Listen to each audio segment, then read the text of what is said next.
لا سيما بقية الله في الأرضين الحجة الثاني عشر إمام المنتظر روحي وأرواح العالمين له الفداء واللعنة دائمة على أعدائهم أجمعين من يوم ظلمهم إلى قيام يوم الدين. أما بعد فقد قال الله تبارك وتعالى في كتابه المجيد والفرقانه الحميد وهو قوله الحق فهو أصدق الصادقين. فأعوذ بالله من الشيطان الرجيم. بسم الله الرحمن الرحيم. ألف لام ميم. أحسب الناس أن يتركوا أن يقولوا آمنا وهم لا يفتنون. صلوات.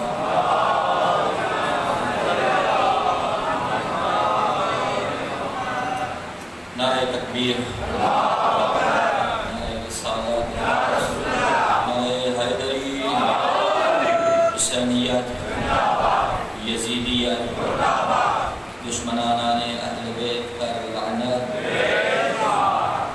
نعرہ خوشنودی خانواد سیدہ سلام اللہ علیہا بلندتر صلوات.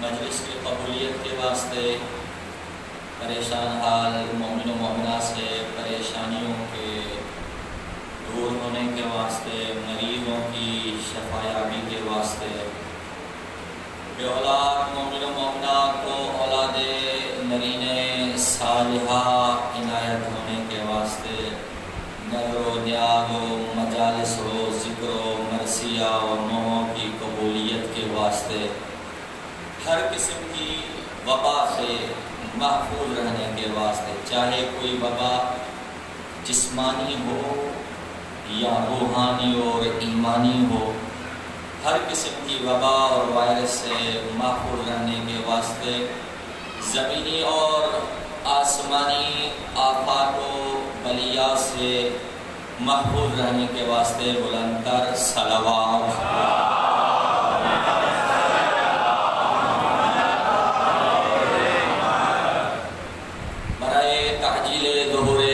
زمانہ عجل اللہ تعالی فرجہ شریف بلندتر صلوات.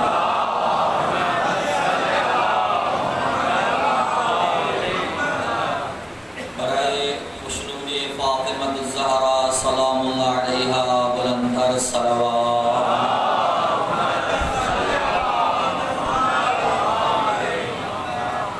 سامعین محترم، برادران روحانی و ایمانی، بزرگان بندے، سادات و غیر سادات، خدا بندے عز و جل، بانیان فرش ازا کا فرش ادا بشانہ، میرا ذکر کرنا اور آپ بزرگان کا اس طیب و طاہر و مقدس و پاکیزہ ذکر میں آنا اپنی بارگاہ میں قبول و منظور فرمائے. جو بھی حاجات اپنے اذہان عالیہ میں لے کر اس بارگاہ مقدسہ میں حاضر ہوئے، اللہ ان تمام حاجات کو اپنی بارگاہ میں شرف قبولیت عنایت عطا فرمائے. سورہ مبارک عنکبوت کی پہلی 2 آیتوں کو موضوع گفتگو قرار دیا ہے. کیا لوگ یہ گمان کر بیٹھے ہیں کہ ان کے دعوے ایمانی سے ہم چھوڑ دیں گے اور ان سے کوئی امتحان اور آزمائش نہیں لیں گے؟ کل کی گفتگو یہاں تک پہنچی تھی، ضروری نہیں کہ اللہ معصوم سے امتحان ایمان کو پرکھنے کے لیے لے۔ سب سے پہلا امتحان جو آسمان پر ہوا تھا، انی جاعل فی الارض خلیفہ، کہ میں زمین پر خلیفہ بنانے والا ہوں، منصب پہلے دیا تھا، امتحان بعد میں لیا تھا۔ تو یہ ضروری نہیں ہے کہ امتحان ایمان کو پرکھنے کے لیے لیا جائے، کبھی کبھار امتحان لیا جاتا ہے انسان کے ایمان کو بلند ترین درجوں پر فائز کرنے کے لیے۔ اور دیکھیں، ہمارا جو امتحان ہوتا ہے دنیا کا، خدا ہی نہ کر دے اگر اس کے سوال پیپر آؤٹ ہو جائے، سوالات لیک ہو جائے تو کیا ہوتا ہے؟ پیپر کینسل ہو جاتا ہے۔ کیوں؟ اس لیے کہ امتحان سے پہلے سوالات کا پتہ چل چکا ہے، تو یہ امتحان نہیں رہا۔ توجہ چاہتا ہوں، ہمارے یہاں یہ دستور ہوتا ہے کہ سوالات پہلے بتائے نہیں جاتے، اگر پہلے سوالات کا پتہ چل جائے تو ہونے والا پیپر بھی کینسل ہو جاتا ہے، ڈیٹ آگے بڑھ جاتی ہے۔ وہ کتنا کریم ہے، مرنے سے پہلے سوالات بتلائے قبر میں کیا پوچھا جائے گا۔ جانے سے پہلے وہ امتحان کے سوالات بتلا رہا ہے کہ میری توحید کے بارے میں سوال ہوگا، نبوت کے بارے میں سوال ہوگا، رسالت کے بارے میں سوال ہوگا، قبلے کے بارے میں سوال ہوگا، کتاب کے بارے میں سوالات ہوں گے۔ اور وہ اتنا کریم ہے کہ یہ بھی بتلا دیا کہ میں کن کی سفارش کو رد نہیں کرتا۔ عملی طور پر چاہے حضرت آدم کا قصہ ہو، چاہے حضرت نوح نبی کا قصہ ہو، کسی بھی زمانے کا کوئی بھی قصہ کیوں نہ ہو، عملی طور پر بتلا دیا، دیکھو یہ وہ ہستیاں ہیں کہ جن کے نام اور واسطے کو میں خدا بھی رد نہیں کرتا۔ پنجتن پاک کا واسطہ دیا حضرت آدم نے تو کس منزل پر وہ فائز ہوئے، اور حضرت نوح کی کشتی جب میدان کربلا کے قریب آ کر پھنس گئی، دعا کی پروردگارا یہ کون سی جگہ ہے جہاں میں مصیبت میں گرفتار ہو چکا ہوں؟ آواز قدرت آئی، یہ وہ جگہ ہے جو بلاؤں کا گھر ہے، مصیبتوں کا گھر ہے۔ پروردگارا اگر یہاں سے نکلنا چاہوں تو کیا کروں؟ پروردگار نے کہا پہلے تو حسین کی محبت کو دل میں بسا لے، اور فقط محبت کا دل میں بسانا کافی نہیں بلکہ حسین کا جو قاتل یزید ہے اس پر بھی لعنت کر۔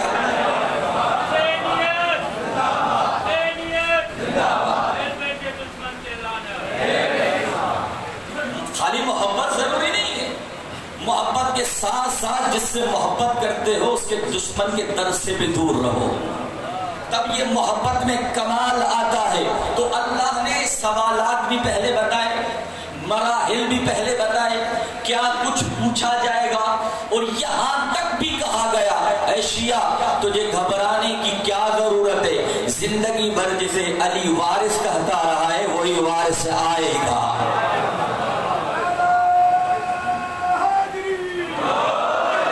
جسے زندگی بھر وارث کہتے رہو علی وارث، وہ وارث کام آئے گا۔ اور کل میں نے ایک جملہ آپ کے سماعتوں کے حوالے کیا تھا، لیکن جتنی بھی کائنات میں مشکل چیزیں ہیں، یہ میں تکرار کر رہا ہوں ان حضرات کے لیے جو کل نہ تھے، اور کل ایگو کا سسٹم بھی خراب اتنا تھا کہ شاید میری بات دوستوں کے ذہنوں تک نہ پہنچ پائی ہو۔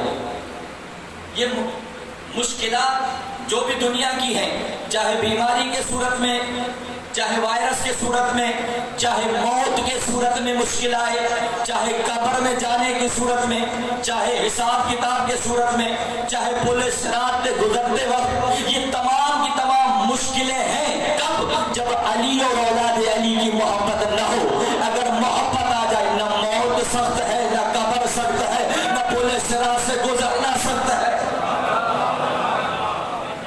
اگر محبت آ جائے تو محبت کے بعد کوئی سختی نہیں رہتی۔ یہ الگ بات ہے کہ یہ خود محبت سخت ہے، اس محبت کے ساتھ بڑی بڑی مشکلات حل ہوتے ہوئے نظر آتی ہیں، لیکن اس محبت پر قائم رہنا اور ہر امتحان میں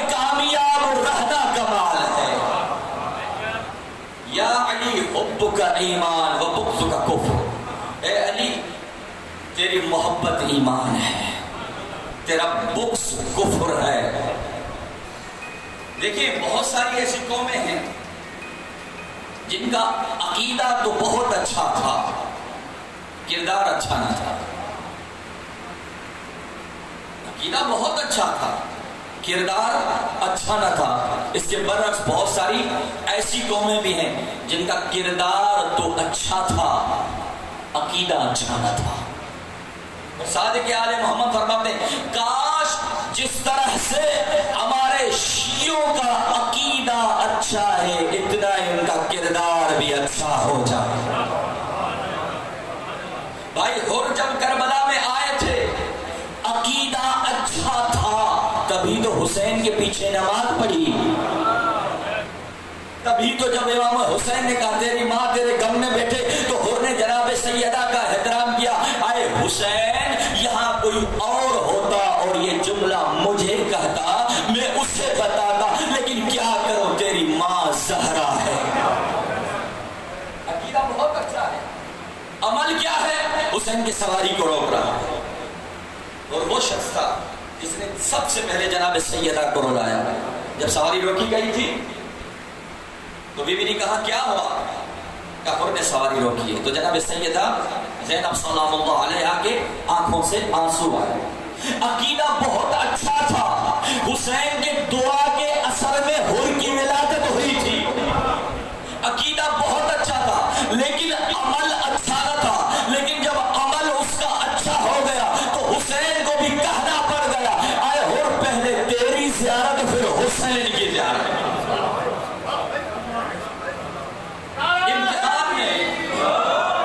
امتحان میں اگر کامیاب ہو جائے، یہ جو روایت پڑھی جاتی ہے تفکر الساعۃ افضل من عبادت 70 سنہ، ایک لمحے کا فکر 70 سال کے عبادت سے افضل ہے. آیت اللہ بہجت علیہ رحمہ سے کسی نے سوال کیا ایک لمحے کا تفکر غور اور فکر کیسے 70 سال کی عبادت سے افضل ہو جاتا ہے؟ آیت اللہ نے فرمایا ہر قسم کا تفکر نہیں، حر جیسا ایک لمحے کا تفکر. جب دیکھا کہ میں کہاں کھڑا ہوں، کن کے مقابلے میں کھڑا ہوں، کل سیدہ کو کیا منہ دکھانا ہے، تو ایک لمحے کی فکر کو جو لعنت اللہ تھا علیہ رحمہ بن گیا، رحمت اللہ بن گیا. کیا ہے؟ اسی طرح سے عقیدہ اچھا ہو عمل اچھا نہ ہو.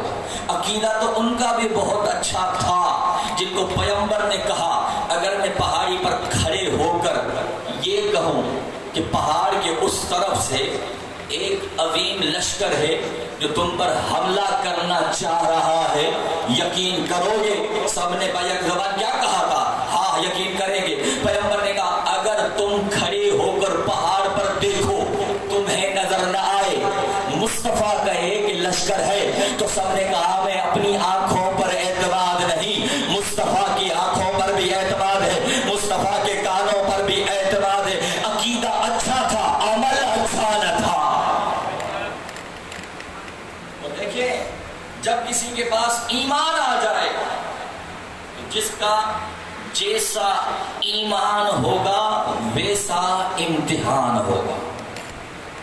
اگر کسی کا پرائمری والا ایمان ہے تو چھوٹی بڑی بلاؤں میں اسے اللہ مبتلا کرے گا، لیکن جو ایمان کے اعلیٰ ترین درجے پر فائز ہو جائے گا ساتھ رہنا بھی کمال نہیں، ایک استاد کا ہونا بھی کمال نہیں، اچھوں کی ہم نشینی بھی کمال نہیں. اگر یہی ہوتا تو ابو ذر بھی علی کے پاس بیٹھتا تھا، سلمان بھی علی کے پاس بیٹھتا تھا، مقداد بھی علی کے پاس بیٹھتا تھا. جس منزل پر حضرت سلمان پہنچے ابو ذر نہ پہنچے، جہاں ابو ذر پہنچے مقداد نہ پہنچے.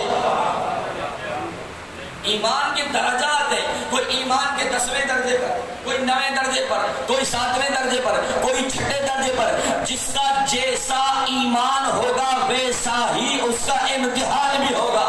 اور دیکھیں جتنے بھی اعمال قرآن میں بتائے گئے، چاہے مسجد کی تعمیر ہو، چاہے غریب کی مدد ہو، چاہے صدقہ دینا ہو، چاہے کوئی نیکی کرنے ہو، ان تمام کے تمام چیزوں کو علامت قرار دیا گیا ہے. مسجد وہ تعمیر کرتا ہے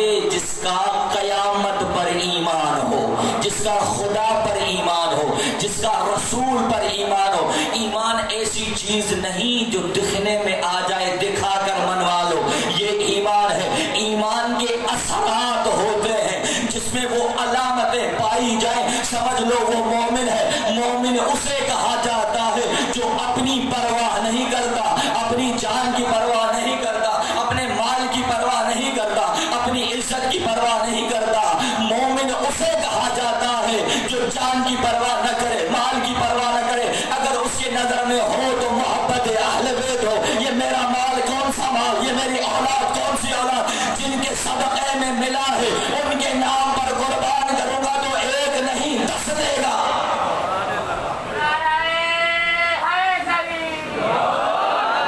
اس ایمان کے اثرات ہیں, ایمان کے اثرات سے پتہ چلے گا. آپ دیکھیں قرآن کی تفسیر بہت سارے مفسروں نے کی ہے.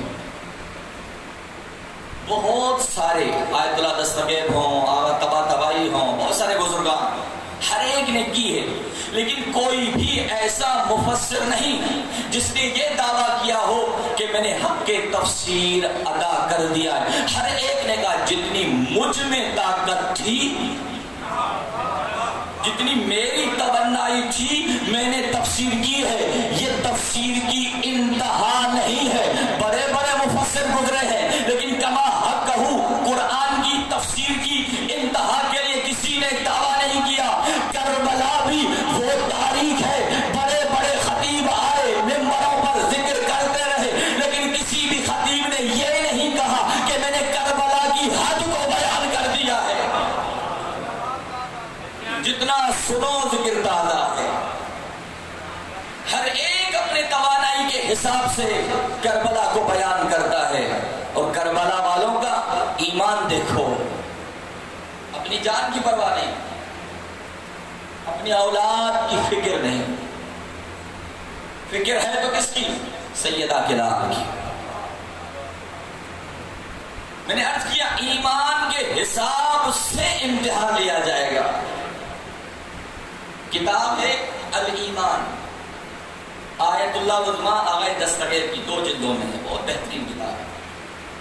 وہاں پر انہوں نے ایک قصہ نقل کیا ہے. کتاب ایمان 2 جلدی ہے کہ کسی شہر کا کوئی گورنر تھا, بہت اچھا تھا, علی والا تھا.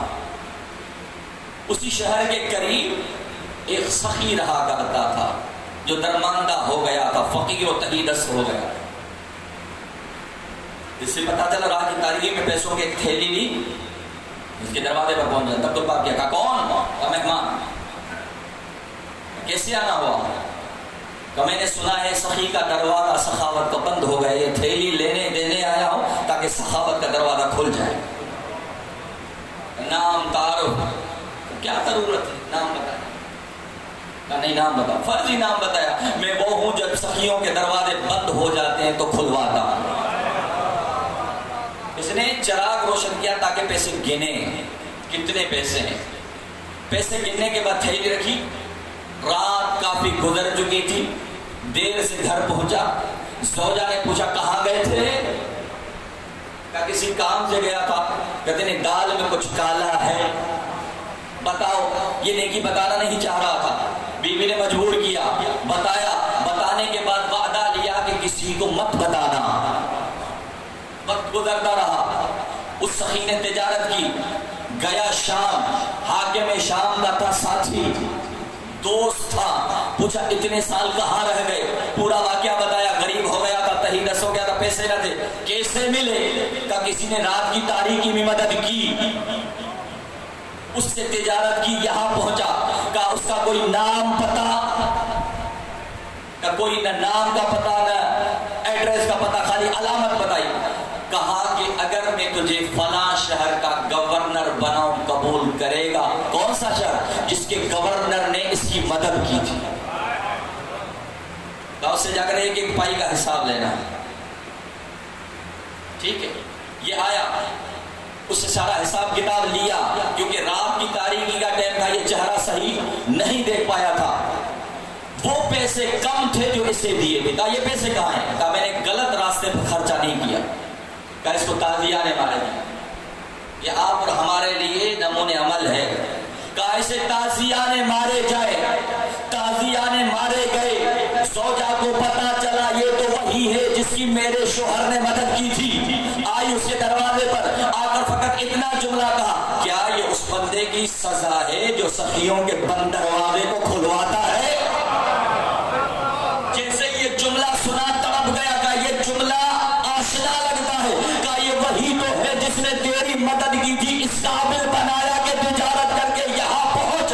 یہ فوراً آیا وہاں حکومت خانے میں جہاں تازیانے مارے جا رہے تھے، دیکھ کر کہا اتنا کہہ دیتا، یہ میں نے پیسے تجھے دیے تھے تو میرے لیے کافی تھا، کوڑے لگانے کی نوبت پیش نہ آتی. تو وہ مومن تھا، ایمان کا تقاضا دیکھو، اس نے فوراً کوڑے برداشت کیے. یہ نہ کہا میں نے تجھے دیے، بلکہ مسکرا کر کہا میرا معاملہ اس سے تھا. یہ کیسے ممکن ہے کہ تو خدا کے لیے بولوں تجھے دیے ہیں؟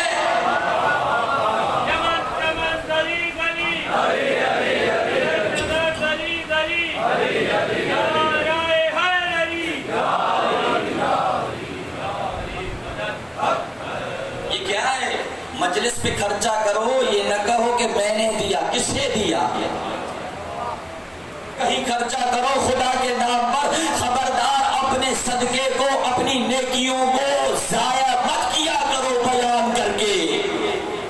روایات کے دو جملے یہ ہیں، ایک ہاتھ سے دو، دوسرے ہاتھ تک کو پتہ نہ چلے. اور یہی سیرت اہل بیت سے ہمیں درس ملتا ہے. 8ویں امام کے پاس ایک سائل آیا تھا نا مدد کے لیے. امام گھر گئے، دولت خانے پہ گئے، فقط ہاتھ باہر کیا، تھیلی سائل نے پکڑی، چلا گیا. صحابہ نے سوال کیا مولا پہلے بیٹھے تھے، اب گھر گئے، فقط ہاتھ تھیلی والا باہر نکالا، سبب کیا تھا؟ مولانا رضا فرماتے ہیں میں سائل اور فقیر کو دیکھتے وقت اس کے شرمندہ چہرے پر نظر نہیں کرنا چاہتا تھا. یہ ایمان کا تقاضا ہے. اور یہ امتحانات ہر ایک سے مختلف ادوار میں لیے گئے. آدم سے امتحان لیا گیا، حابیل و قابیل سے امتحان لیا گیا، حضرت نوح سے امتحان لیا گیا، حضرت ابراہیم سے امتحان لیا گیا، ازواج سے امتحان لیا گیا، اولاد سے امتحان لیا گیا. جو امتحان میں کامیاب قرار پایا اللہ نے اسے اعلیٰ درجہ عطا کیا. جو امتحان میں فیل ہوتا ہوا نظر آیا، بھلے کیوں نہ بیٹا ہو،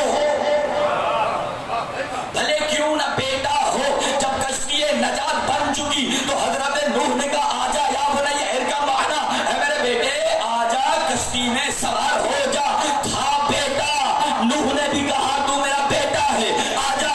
آواز قدرت آئی، انہو لیس من اہلک، اے نوح یہ تیرا بیٹا نہیں. اللہ کہہ سکتا تھا یہ ملحد ہو گیا ہے، یہ بے ایمان ہے، با ایمان نہیں ہے. نہیں نہیں، تھا بیٹا.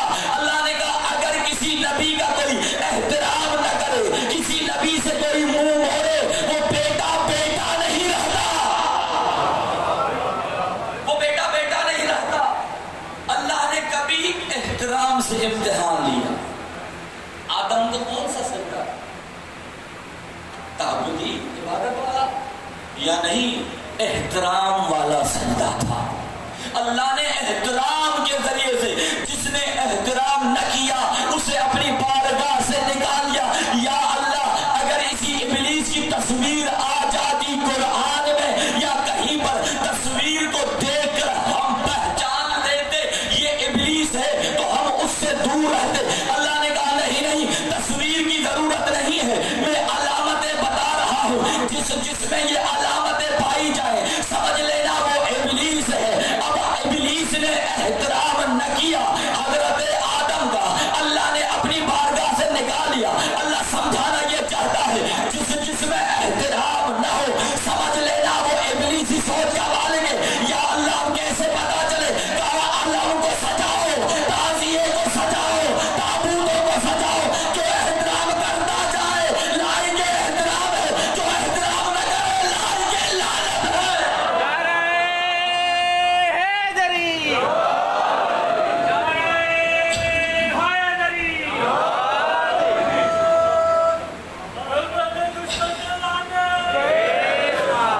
جو احترام کرے سمجھ لو لائق احترام ہے.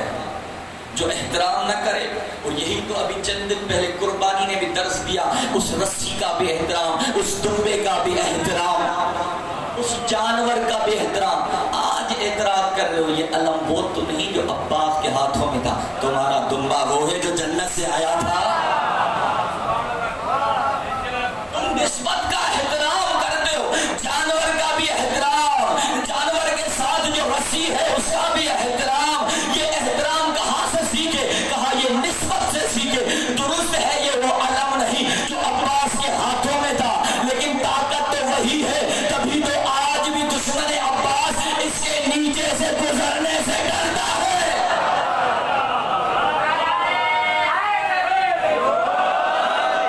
دنیا ڈرتی ہے ہاتھوں سے, عباس کا کمال تو یہ ہے ہاتھ نہیں رہے تب بھی دنیا ڈر رہی ہے. اسے ہی تو شجاعت کہا جاتا ہے. احترام. اب دیکھیں سورہ مبارک ہے حجرات, امتحان کا ایک ذریعہ کیا ہے؟ احترام. وَكَانَ مِنَ الْكَافِرِينَ, ابا واستكبر, اس نے انکار کیا, تکبر کیا. وَكَانَ مِنَ الْكَافِرِينَ, لباس مومن میں چھپا ہوا تھا ابلیس. احترام کی باری آئی تو ظاہر ہوا کہ میں کون ہوں. بہت سارے ایسے ہیں جو لباس مومن میں چھپے ہوئے ہوتے ہیں, جب احترام کی باری آتی ہے تو پتہ چلتا ہے کتنا مومن ہے. سورہ مبارک حجرات, امتحان کو اللہ نے, احترام کو اللہ نے ذریعہ امتحان قرار دیا. سورہ حجرات, حجرے کی جگہ ہے, حجرہ کہا جاتا ہے کمرے کو, حجرات کمرے. سورہ مبارک حجرات اخلاق مصطفیٰ پر بہترین سورت, آداب مصطفیٰ, کیسے مصطفیٰ سے بات کی جائے, کیسے مصطفیٰ کو مخاطب کیا جائے, کیسے مصطفیٰ سے گفتگو کی جائے, تمام آداب اس میں بیان ہیں. حجرہ ایک کمرہ, حجرات کمرے. کہا کہ زمانے جاہلیت میں کمرے گھروں کے باہر سے آوازیں لگایا کرتے تھے. اللہ کو یہ گوارا نہ کہ عام لوگوں کی طرح نبی کو بھی ایسے پکارا جائے. کون سے کمرے تھے جس میں نبی آرام کیا کرتے تھے؟ ازواج کے کمرے تھے. اللہ کو نبی کا احترام ملحوظ نظر تھا. اگر خبردار کچھ بھی کیا, نبی کا احترام نہ کیا تو تمہارے اعمال ضبط نہیں حبط ہو جائیں گے. ضبط نہیں بھائی, سونا یا چاندی اگر غیر قانونی طریقے سے کوئی پولیس پکڑتی ہے تو اسے ضبط کیا جاتا ہے, قانونی طور پر حکومت اسے استعمال کرتی ہے. لیکن اگر افیم اور چرس یا اس قسم کی چیزیں ہو جائے پھر ضبط نہیں ہوتا, جلا دیا جاتا ہے, اس کا وجود نہیں ہوتا. بھائی حجرات کا احترام کیوں؟ کہ اس لیے کہ اس میں نبی ہے اور نبی کا احترام واجب ہے. مجھے کہنے دیجئے, جس گھر میں اگر نبی ہو تو اس گھر کا, ان حجروں کا اتنا احترام ہے, اور جس دروازے پر نبی آ کر سلام پڑھے, جس دروازے پر نبی آ کر سلامی بنے, جس دروازے کا نبی احترام کرے, جس گھر والوں کا نبی احترام کرے, اگر ان کے گھر کو جلا دیا جائے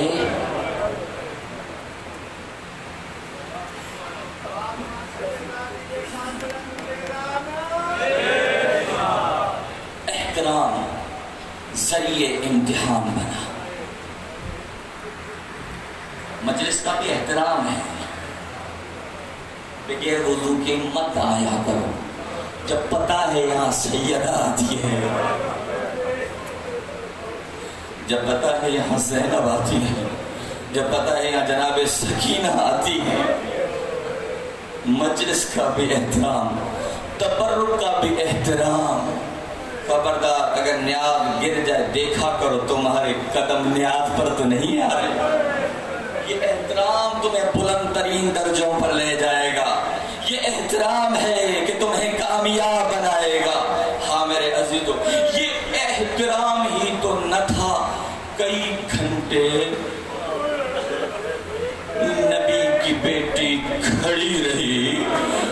نے یہ تک نہ پوچھا بطول تھک گئی ہوگی اب تو بیٹھ جا۔ کون سیدہ جس کے احترام میں نبیوں کے نبی کھڑے ہو جایا کرتے تھے، کئی گھنٹے کھڑی رہی، کسی نے یہ تک نہ پوچھا کہ بطول تھک چکی ہوگی اب تو بیٹھ جا۔ کیفیت کیا تھی قبلہ مجھے معاف کرنا، سادات کتاب کا نام ہے صحاب رحمت۔ یہ بی بی اتنی کھڑی رہی، 18 برس کی عمر تھی جب یہاں سے گئی تھی۔ کہاں سے گئی تھی؟ مسجد سے گئی تھی نا۔ جیسے ہی گھر پہنچی مصلی بچھایا، جناب زینب نے کہا او ضعیفہ یہ میرے اماں زہرا کا مصلی ہے، میں بھی اس پر نماز نہیں پڑھا کرتی، اگر نماز پڑھنی ہے میں دوسرا مصلی لا کر دیتی ہوں۔ یا ایک مرتبہ گردن موڑ کے کہا بیٹی زینب تم بھی نہیں پہچان سکی میں تیری دکھیاری ماں زہرا ہوں۔ اماں جب گئی تھی بالوں کا رنگ کالا تھا، جب واپس پلٹ کر آئی بالوں کا رنگ سفید ہو گیا۔ مرحبا مرحبا، اللہ کی عبادت کو قبول فرمائے۔ اگر احترام کیا جاتا بطول کی پسلیاں نہ توڑی جاتی، اگر احترام کیا جاتا سیدہ یہ جملہ روکے نہ کہتی قبر رسول پر گا کر بابا جو سند لکھ کر دے آئے تھے مسلمانوں نے پھاڑ ڈالا۔ بابا جس دروازے پر احترام سے آپ کھڑے ہوا کرتے تھے مسلمانوں نے اسے جلا ڈالا۔ بابا جس دروازے پر آپ کھڑا ہوا کرتے تھے اس دروازے کو جلا دیا گیا۔ جس بچے کا نام آپ محسن رکھ کے گئے تھے مسلمانوں نے اسے مار ڈالا۔ مرحبا، دو جملے اور کیفیت کیا تھی؟ امام حسن مجتبیٰ ایک گلی آتی تھی، موڑ آتا تھا، وہاں سے گزرتے نہیں تھے۔ کسی نے پوچھا مولا یہاں سے کیوں نہیں گزرتے؟ کہتے یہی تو وہ گلی ہے جہاں پر اماں پر تازیانہ لگایا گیا تھا۔ یہاں تک کہ معصوم فرماتے ہیں اگر مدینے میں شور و گل نہ ہوتا تو بطول کی ہڈیوں کے پسلیوں کے ٹوٹنے کی آواز مدینے والے اپنے کانوں سے سن لیتے۔ اجرکم عند اللہ۔ اگر میں آپ کی زحمت کو تمام کروں، کہتے ہیں ایک مومن تھا اپنی زوجہ سے ناراض ہوا، تھپڑ دے مارا، کسی کام سے گھر سے باہر چلا گیا، شام کو پلٹ آیا، احساس ہوا غلط کیا ہے، زوجہ کو پاس بٹھا کے کہا معاف کرنا، جذبات میں تھا کنٹرول نہ کر سکا، مجھے معاف کر دینا۔ یا عزادار و مومنہ تھی نا، کہا میں نے اسی ٹائم معاف کر دیا تھا، اب جب کبھی دل کرے تماچا مارنے کا، دیکھنا میری بیٹیاں تو مجھے تماچے کھاتے نہیں دیکھ رہی، تو گھر سے چلا گیا۔ میری بیٹیاں بار بار ہو کے کہہ رہی تھی اماں بابا نے تماچے کیوں مارے؟ عزادار و سیدہ رو کے کہتی تھی یا علی میری بیٹیوں کے سامنے مجھے تماچے مارے گئے، یا علی میری بیٹیوں کے سامنے میری توہین کی گئی۔ اللہ آپ کی عبادت کو قبول فرمائے۔ فقط آخری جملہ، آپ کی زحمت تمام جو دعائیں ہوں غم سیدہ میں بہتے ہوئے آنسوؤں سے خدا کی بارگاہ میں کیجئے گا، اللہ آپ کی دعا کو رد نہ کرے گا۔ کتنے برس عمر تھی سادات؟ 18 برس۔ میں تمہاری جدہ کا مسائل پڑھ رہا ہوں، عزاداروں جس کے لیے کہا گیا جناب زہرا نے وصیت کیا کی تھی یا علی میری اولاد کو بتانا مجھ پر کیا مصیبتیں آئیں، یا علی میری پسلیوں کا ٹوٹنا، میری اولاد کو قیامت تک یہ پیغام جائے میرا قصور کیا تھا۔ اجرکم عند اللہ۔ آخری جملہ، 18 برس کی عمر تھی، کمر جھکی ہوئی تھی، ایک ہاتھ اٹھایا کرتی تھی۔ امام سے پوچھا گیا مولا آپ کی جدہ دعا میں ایک ہاتھ کیوں اٹھاتی ہے؟ امام نے سر سے امامہ اتارا،